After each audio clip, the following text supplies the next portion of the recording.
말씀의 제목은 의롭다 하심입니다. 이 말씀을 준비하면서 이 말씀의 주제가 의신칭이라는 그런 주제를 가지고 있는데, 제가 신학교 때 너무나도 어려워서 듣기 너무나도 싫어했던 강의의 주제가 바로 이 주제였거든요. 이 말씀을 어떻게 하면 쉽게 말씀을 전할 수 있을까 고민하고 또 고민하다가 가장 쉬운 길은 짧은 거겠구나, 짧은 게 가장 쉽겠구나, 정말 수박 겉핥기로 하는 것보다 핵심만 짧게 하는 게 좋겠구나, 주무시지 않고 집중하시기를 간절히 소망합니다. 로마서의 핵심이 바로 오늘 본문의 말씀입니다. 이제까지 우리가 로마 교회의 성도들을 살펴보고 바울을 살펴보면서 어떤 것을 볼 수 있었냐면, 로마 교회의 성도들이 파가 나뉘면서 서로를 정죄하면서 그들의 신앙이 죄로 가득했다라는 것입니다. 그들을 서로 정죄하면서 그들의 믿음이 이미 바닥까지 떨어진 상황이었습니다. 그렇게 믿음이 떨어진 성도들에게 정말 벼락 같은 말씀을 그들에게 주시는데, 바울을 통해서 말씀하신 것이 오늘 본문의 말씀입니다. 오늘 본문에서 하나님의 사랑이 나타나는데, 하나님께서는 우리에게 구원을 허락하셨습니다. 우리에게 구원, 영생을 주시기 위해 독생자 그리스도를 이 땅 가운데 보내주셨습니다. 아멘. 그 이름을 믿는 자는 구원함을 얻을 것이다, 그렇게 분명하게 말씀을 하셨습니다. 아멘. 그런데 그 전에는 어떻게 구원을 이루셨습니까? 하나님께서 그 전에는 그들에게 율법, 계명을 주심으로 그 율법과 계명을 지키는 자가 구원을 얻을 것이다 라고 말씀을 하셨습니다. 하나님께서 택하신 백성들, 이스라엘 백성들이 율법과 계명, 하나님께서 주신 그 율법과 계명을 지킴으로 그들이 그렇게 구원을 받았습니다. 율법을 그들에게 주신 그 이유가 무엇이냐? 그들의 죄를 깨닫게 하기 위해서였습니다. 그들의 죄를 깨달아야, 하나님 앞에 어떠한 죄를 지었는지를 깨달아야 그 죄를 회개하고 용서받고 다시 하나님 앞에 나아갈 수 있는 것 아니겠습니까? 죄를 사함받을 수 있는 속죄제를 그들에게 주셨습니다. 죄를 해결할 수 있는 방법 또한 그들에게 주셨다라는 것입니다. 그런데 그 율법을 공부하고 지키면서 신앙생활을 하다 보니까 하나님께서 그들에게 주신 그 율법은 무엇입니까? 결국엔 법전입니다. 죄를 말하고 있습니다. 죄 아래에 있는 우리들에게 그 죄를 깨닫게 하신 것이 바로 율법입니다. 율법을 주심으로 죄를 깨달은 우리가 하나님 앞에 무슨 말을 할 수가 있겠습니까? 우리는 그저 하나님 앞에 입을 막을 수밖에 없는 것입니다. 내 죄를 깨닫게 하셨으니 우리는 하나님 앞에 어떠한 변명도, 어떠한 말도 할 수가 없는 것입니다. 바로 욥처럼 자신의 입을 막고 하나님 앞에 엎드릴 수밖에 없는 것입니다. 그렇게 하나님께서 우리가 입을 막고 하나님 앞에 두려워 떨면서 회개하는 그 시간들을 바라보면서 하나님께서는 은혜 위에 한 가지의 은혜를 더 주셨는데, 바로 예수 그리스도를 이 땅에 보내주신 것입니다. 아멘. 하나님께 구원받기 위해서는 우리가 하나님께 의롭다 하심을 받아야 합니다. 그런데 하나님께 의롭다 함을 받기 위해서 계속해서 율법을 지켜왔는데, 계명을 지켜왔는데 20절의 말씀에서는 뭐라고 말씀하십니까? 그러므로 율법의 행위로 그의 앞에 의롭다 하심을 얻을 육체가 없나니 율법으로는 죄를 깨달음이니라. 아멘. 율법의 행위로 의롭다 하심을 얻을 수 있는 육체가 없다라고 말씀하십니다. 그러한 사람이 없다라고 말씀하시는 겁니다. 아담의 죄악으로 그 누구도 모든 율법을 수행하는 자, 즉 율법에서 자유한 자가 없다라는 것입니다. 지키면 지킬수록, 알면 알수록 나의 죄만 더 깨닫게 하는 역할을 하더라라는 것입니다. 내가 얼마나 큰 죄인인가, 내가 하나님 앞에 나아갈 수 없을 만큼 죄로 더럽혀진 죄인임을 깨닫게 하시는 겁니다. 회개할 수 있는 의식을 깨우는 역할을 그들에게 주셨습니다. 이것 또한 분명한 하나님의 사랑이자 은혜였습니다. 그저 죄를 일깨우는 것만 주신 것이 아니라 그 죄를 사함받을 수 있는 속죄제도 주셨다라고 말씀을 드렸습니다. 예배를 주신 겁니다. 그 예배를 통해서, 회개의 기도를 통해서 그들이 죄사함을 받을 수 있는, 하나님 앞에 의롭다 하심을 받을 수 있는 그러한 예배를 주셨습니다.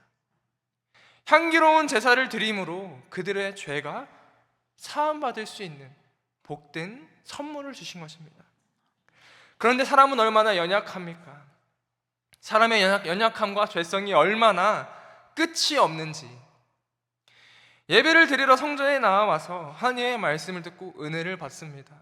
하나님 앞에 눈물로 회개합니다. 내가 다시는 하나님 앞에 죄를 짓지 않겠다라고 고백을 하면서도 성전 문 앞을 나가는 그 순간부터 우리는 세상 가운데서 수많은 유혹과 수많은 방해를 받고, 그 가운데서 적어도 한두 가지의 죄를 하나님 앞에 지을 때가 많습니다.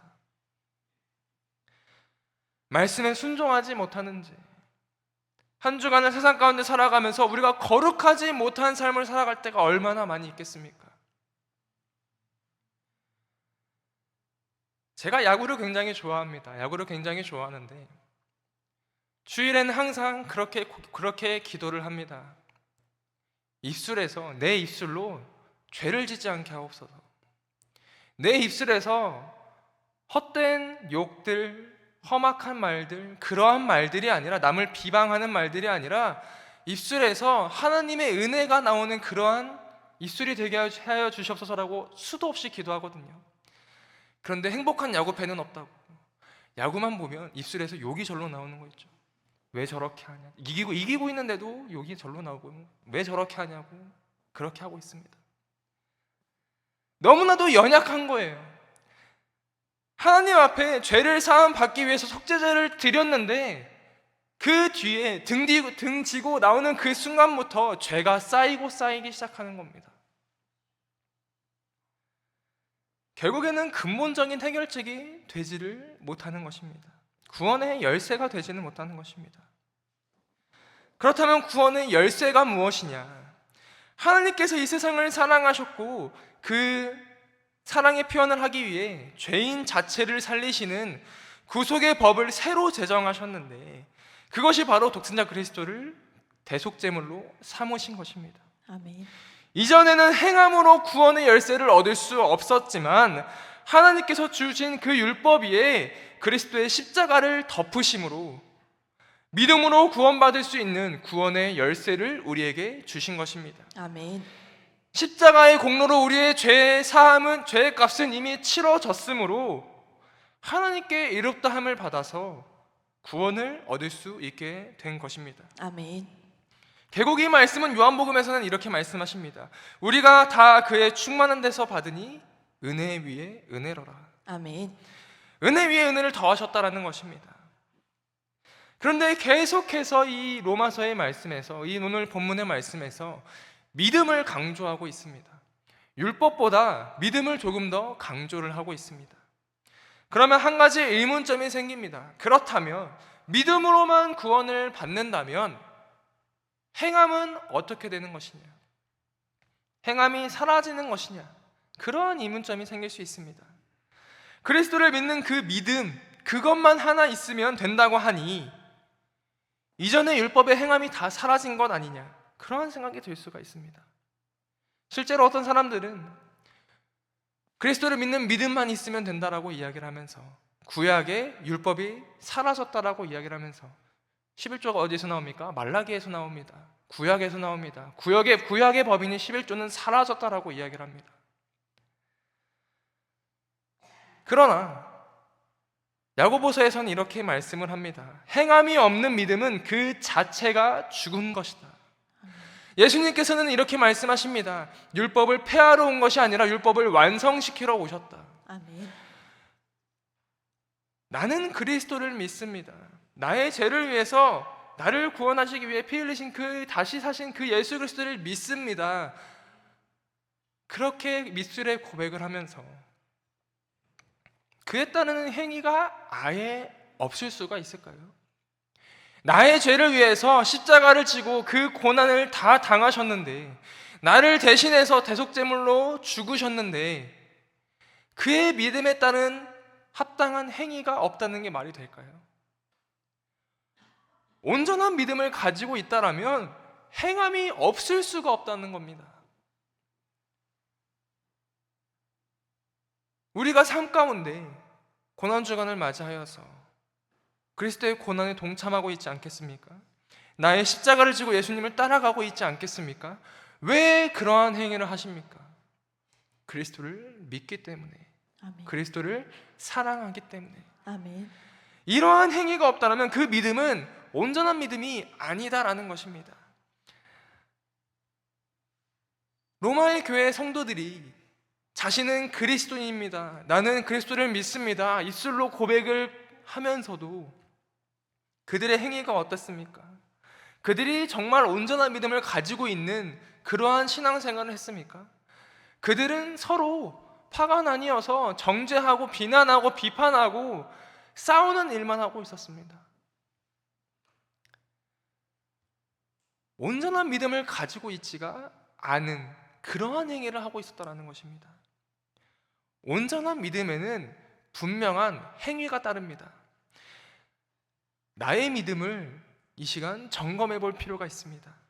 정말 내가 그리스도를 믿는 진정한 그리스도인인지, 아니면 그냥 이름뿐인 그리스도인인지, 내가 정말 내 신앙을 점검해 볼 필요가 있다는 것입니다. 고린도전서 12장 3절의 말씀에서 이렇게 말씀하십니다. 그러므로 내가 너희에게 알리노니 하나님의 영으로 말하는 자는 누구든지 예수를 저주할 자라 하지 아니하고 또 성령으로 아니하고는 누구든지 예수를 주시라 할 수 없느니라. 아멘. 아멘. 고린도서에서 바울이 믿음 또한 하나님께서 주시는 것이다라고 말씀을 하고 있는 것입니다. 하나님의 성령으로 말하는 자가 어떻게 예수님을 저주할 수가 있겠습니까? 어떻게 예수님을 믿지 않는다라고 이야기할 수가 있겠습니까? 결코 불가능한 것입니다. 가능할 수가 없는 것입니다. 마찬가지로 하나님을 사랑하는데 사랑의 표현을 하지 않는다라는 것은 불가능한 것입니다. 그것은 사랑하지를 않는 것입니다. 마찬가지로 성령이 없이는 우리가 예수 그리스도를 믿을 수가 없습니다. 성령의 인도하심을 따라서 우리가 예수 그리스도를 믿게 되는 것입니다. 아멘. 이 자리에 앉아서 예배를 드리면서 은혜를 받을 수 있는 것 또한 하나님의 은혜가 아니고서는 설명할 수가 없다라는 것입니다. 아멘. 모든 것이 정말 우리의 삶 가운데 모든 것이 은혜다라는 것입니다. 아멘. 저번 시간에서는 고난조차 은혜였습니다. 고난조차 은혜인데 은혜가 아닌 것이 어디 있겠습니까?